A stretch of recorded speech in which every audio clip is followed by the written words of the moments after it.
I never imagined a simple cleaning job would unravel a dark, hidden world. Hired to clean one of Diddy's sprawling estates, I stumbled upon something far more sinister than I could have ever anticipated. Beneath the polished surface of luxury, I found secret tunnels, disturbing photographs, and a freezer filled with names. I recognized names of influential figures. It wasn't just a job anymore. It was a descent into a nightmare. What I uncovered that night still haunts me. And now I'm about to share the chilling truth. This is the story of what I discovered in Diddy's secret tunnels, the hidden world of elite cleaning, the price of silence. Being an elite cleaner, a position few truly understand, is a life marked by contradictions. On one hand, you're exposed to luxury and wealth in ways most can only dream of, surrounded by opulent mansions, extravagant parties, and high-profile events. On the other hand, the very nature of your job means you're often forced to witness the darker side of human nature, the secrets people go to great lengths to hide. When I mention what I do, people often picture me working in the grandest of homes, polishing golden chandeliers, scrubbing marble floors, and tidying up designer furniture. And in some ways, they're not entirely wrong. I've stepped onto rugs that cost more than the house I grew up in. I've polished crystal chandeliers that shimmer like the night sky. The homes I've worked in are far beyond anything I could have imagined as a kid. They are the epitome of affluence, and in their presence, it feels as though wealth has been given a physical form, glowing in every corner of the room. The glamorous illusion. These homes, with their sprawling gardens, endless hallways, and views that stretch into what feels like eternity, are the kind of places you only see in magazines or on music videos. The doors are always open for parties, with the sounds of laughter and glasses clinking, echoing down the halls. But what lies beneath the surface is far from glamorous. What people never imagine is the dirt that I see, not just the grime you scrub off with a mop, but the deeper filth, the kind that stains the soul and lingers long after the cleaning is done. In my line of work, I don't just clean surfaces. I erase chaos. When the wealthy call, they don't need someone to tidy up. They need someone to clean up their mistakes. Big mistakes. They need someone who can handle the kinds of things that can't be fixed with a simple scrub or polish. No one hires an elite cleaner to restore order. They hire us to make things disappear. They don't need their mess cleaned. They need it erased. This is the dirty truth about being an elite cleaner. The kind of work that makes you question what really happens behind those perfect doors. The hidden messes. Over the years, I've seen things that most people couldn't even fathom. Things that have shaped how I view the world of the wealthy and powerful. Drug residue hidden in corners, tucked away in places where no one would think to look like a secret. Just waiting to be uncovered. I found strange toys, personal items left carelessly behind that make you question the lives these people lead when no one is watching. Once I discovered a small exotic snake coiled up in a bathroom sink. It stared at me with wide, cold eyes, its tongue flicking out, tasting the air. I froze, half expecting it to strike, but it didn't move.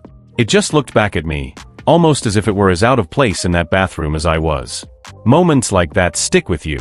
They become embedded in your mind like indelible scars, the kind of things you can never unsee. And yet, despite the oddities and the messes, I kept quiet, efficient, and deliberately uninterested.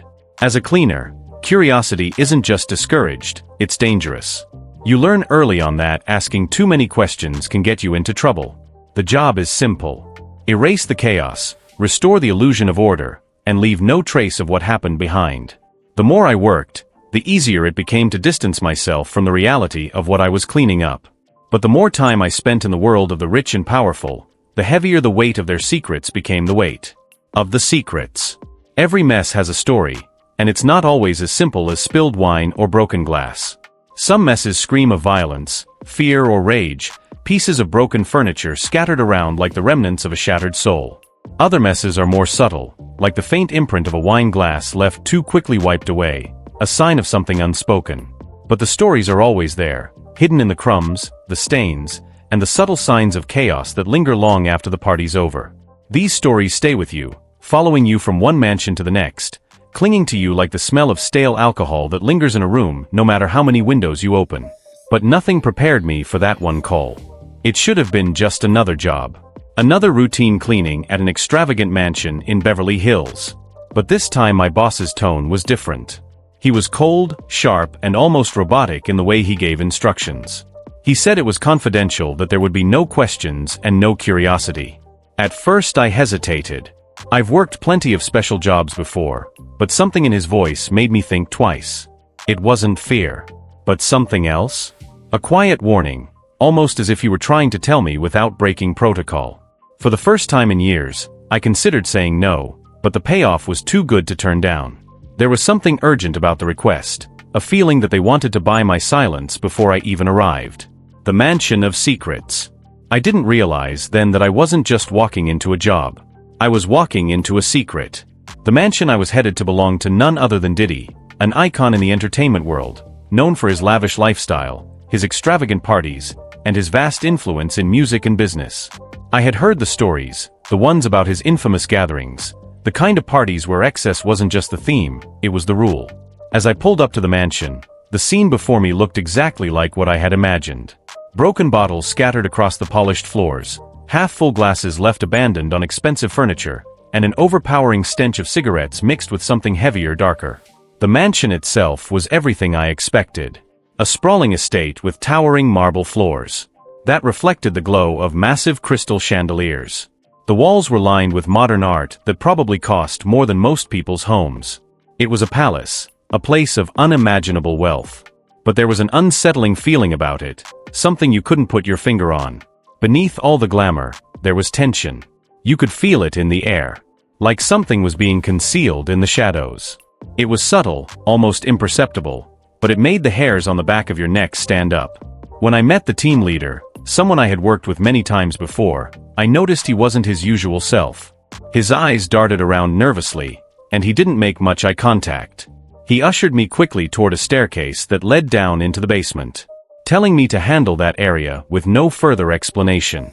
There was an urgency in his voice, like he didn't want to talk about it any more than he had to. The basement. The basement of secrets. In my years of cleaning, I've learned that when someone sends you to the basement, it's never for anything good.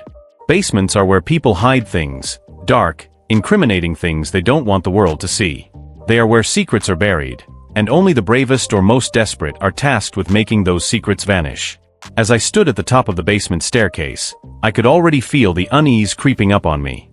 The house above was dazzling with light and wealth, but down here there was a cold, oppressive air that seemed to pull at my very soul. The basement wasn't like the rest of the mansion. The fluorescent lights flickered sporadically, casting eerie shadows that danced along the walls, making everything feel distorted, unreal. The air was damp, stale, heavy with the weight of years of secrets that had been locked away in this very space. It wasn't just a storage room. It was a hidden world, one that few would ever see and even fewer would live to talk about. The walls were soundproofed, the lighting dim, and the faint scent of expensive cigars lingered in the air, telling me everything I needed to know about the kind of events that had taken place here. At the center of the basement, there was a small stage. The metal rods gleamed under the flickering lights, their cold, polished surfaces standing out like a sore thumb against the otherwise disarrayed room. The floor was sticky, covered with spilled drinks, heel marks, and something darker, something heavier that clung to my shoes as I walked, leaving an unpleasant resistance with every step. To one side, a bar stretched along the wall, but unlike the pristine high-end bars you'd find upstairs, this one looked weathered, worn. The bottles were half full, some toppled over and leaking yellowish liquid onto the floor. It was clear that this wasn't just another mess to clean up. This was something darker, something that had been hidden away from the public eye, and I was the one chosen to make sure it stayed that way. Discovering the hidden panel. As I worked, methodically wiping down surfaces, I began to notice something odd behind the bar. There was one wooden panel, slightly misaligned with the others. It was so subtle, so faint, that a less trained eye might have missed it. But not me. I had seen my fair share of hidden compartments and secret panels in my time, a result of working in the homes of the rich and powerful who often went to great lengths to conceal their secrets. This panel, however, felt different. There was something off about it, something that screamed, "Don't open me." Yet something within me urged me to investigate. I ran my hand along the surface, feeling for any sign of a latch or a mechanism.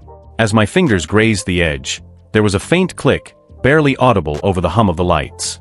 But it was enough to stop me dead in my tracks. My heart skipped a beat. I froze, standing still for what felt like an eternity, the only sound my own ragged breathing. Slowly, with trembling hands, I pressed the panel. It slid aside with an unnerving smoothness, almost as if it had been waiting for me. Behind it was a heavy trapdoor, rusted and worn with age. Its metal surface was covered in grime and dust, its edges jagged and sharp.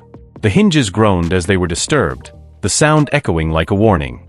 For a long moment, I stood there, staring at the trapdoor, my instincts screaming at me to stop, to turn around and pretend I had never seen it. But curiosity, that dangerous little spark, urged me forward.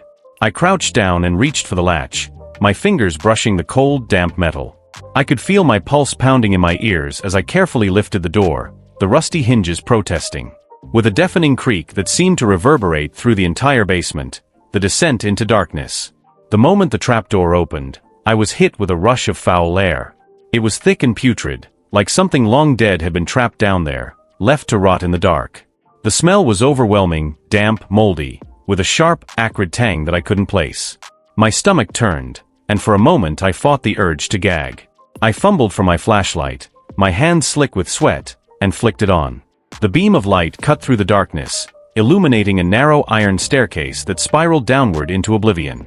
The farther down the stairs I looked, the more the light seemed to disappear, swallowed by the abyss. It felt like the staircase led to nowhere. A black hole that promised only uncertainty and fear. My breath caught in my throat as I stared into the inky void. Every instinct screamed at me to leave, to close the trapdoor and forget I had ever come down here. But something deep inside me urged me forward. I took the first step, and the cold metal of the stairs bit into the soles of my shoes, grounding me in the reality of what I was doing. The air grew heavier with each step, more oppressive, as though it didn't want me to continue. The hum that filled the space around me seemed to grow louder, vibrating through the metal of the stairs, coursing through my bones. I continued to descend, my hands trembling as I gripped the rail, my feet slipping slightly on the slick surface of the steps. It felt like an eternity before I reached the bottom. But when I finally did, the silence that had enveloped the basement above was replaced by something even more unsettling, a low, faint hum that seemed to emanate from the very walls themselves. It was distant, but it vibrated through the air, making the hairs on the back of my neck stand on end. The Tunnel of Horrors. In front of me was a narrow tunnel, its walls rough and jagged, the concrete cold and damp to the touch. The flashlight beam cut through the darkness, revealing something far more sinister than I had expected. As I stepped forward, I noticed the scratches. At first, they appeared to be random gouges in the walls. But the more I looked, the more deliberate they seemed. Some were shallow, as though someone had scraped at the walls with their fingernails, desperate to escape. Others were deep, jagged slashes that looked like they had been made by something far more dangerous. I traced one of the scratches with a beam of light, my mind racing to make sense of what I was seeing. The air grew thicker, the hum vibrating through my chest as I continued deeper into the tunnel. The smell hit me again, stronger now, more pungent. It was the smell of something rotting, decaying, something that shouldn't have been left to fester in the dark. My breath caught in my throat as I pressed on, every step heavier than the last. Up ahead, the tunnel split into two directions. To the left was nothing but an impenetrable blackness, my flashlight unable to pierce the void. To the right, however, something caught my eye. A large, rusted metal door. Its surface was covered in dark stains, streaks that had long since dried and formed brittle trails. The door was ancient, its edges warped and twisted, but it was the small circular window near the top that made my heart skip a beat. It was just large enough to peer through, but what I saw beyond it made my blood run cold. Behind that window was nothing but shadow. But there was something there, something that made my stomach churn and my mind race with fear. I knew deep down that I shouldn't go any further. Whatever was behind that door wasn't meant to be found. But something, some force stronger than fear, drew me closer. I could feel the weight of the door. The oppressive atmosphere pressing down on me as I reached for the corroded doorknob. My reflection in the window was distorted, warped by the dim light, as if even the glass wanted to keep me.